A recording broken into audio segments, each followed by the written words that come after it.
Hallo zusammen, hier ist Hebamme Svenja und ich möchte in dieser Episode über ein Thema sprechen, das viele Schwangeren am Herzen liegt. Hier erfährst du, wann du anfangen solltest mit dem Trinken von Himbeerblättertee und welche Vorteile es hat für die Geburt. Außerdem beantworte ich wieder die häufigsten Fragen rund um das Thema Himbeerblättertee in der Schwangerschaft. Wenn du dafür ein wenig Unterstützung möchtest, dann lade dir doch meine hilfreiche Schwangerschaftscheckliste herunter.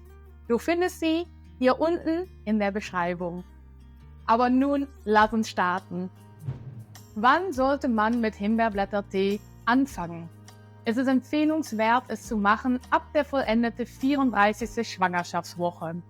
Ab diesem Zeitpunkt ist das Ungeborene bereits gut entwickelt und dein Körper bereitet sich auch schon langsam vor auf die Geburt. Himbeerblättertee kann in dieser Phase der Gebärmutter stärken und kräftigen, sodass sie für die Wehen bereit ist. Was bringt denn wirklich Himbeerblättertee vor der Geburt? Himbeerblättertee hat eine wehenfördernde Wirkung und zur Lockerung der Beckenbodenmuskulatur und kann dadurch die Geburt natürlich erleichtern. Die im Tee enthaltenen Inhaltsstoffe wirken sich positiv auf die Muskulatur der Gebärmutter aus und können diese lockern. Dadurch kann der Geburtsvorgang beschleunigt werden und erleichtert. Dann fragst du dich vielleicht ab, wie viele Tassen soll ich denn pro Tag trinken und wie oft? In der Regel ist es so, dass du 2 bis 3 Tassen pro Tag trinken sollst.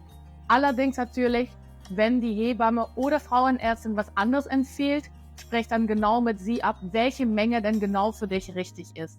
Aber so, wenn man das nicht als Empfehlung bekommt, ist meistens 2 bis 3 Tassen pro Tag, dass man trinken kann. Dazu möchte ich dir natürlich auch noch 3 Tipps geben für den optimalen Genuss von dem Tee. Als erstes sollte man auf der Teequalität achten, weil natürlich ist es wichtig bei dem Kauf, dass du eine hervorragende Qualität hast.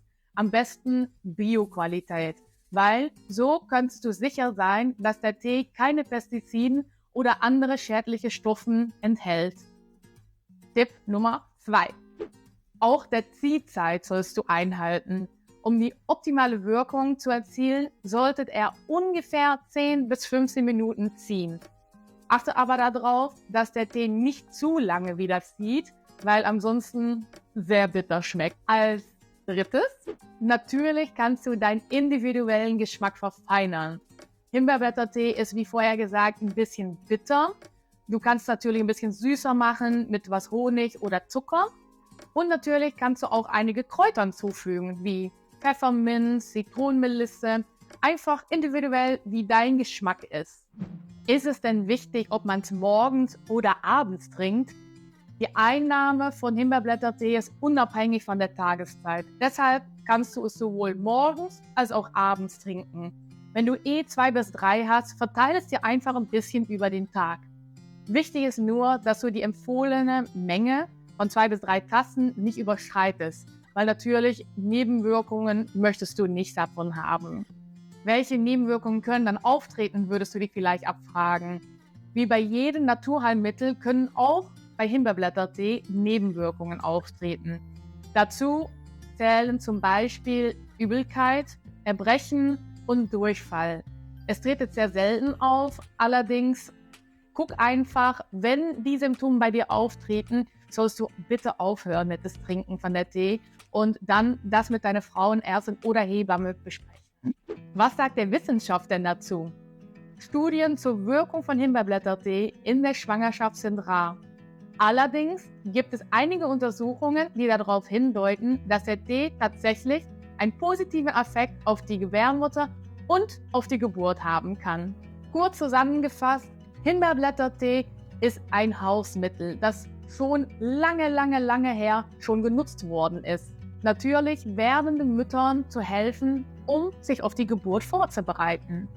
Die wehenfördernde Wirkung des Tees kann den Geburtsprozess unterstützen und erleichtern. Ab der 34. Schwangerschaftswoche könntet ihr 2 bis 3 Tassen pro Tag trinken, um von den Vorteilen des Tees zu profitieren. Dennoch solltest du immer auf deinen Körper hören und bei Unverträglichkeiten oder Nebenwirkungen die Einnahme stoppen und eure Hebamme oder Frauenärztin kontaktieren.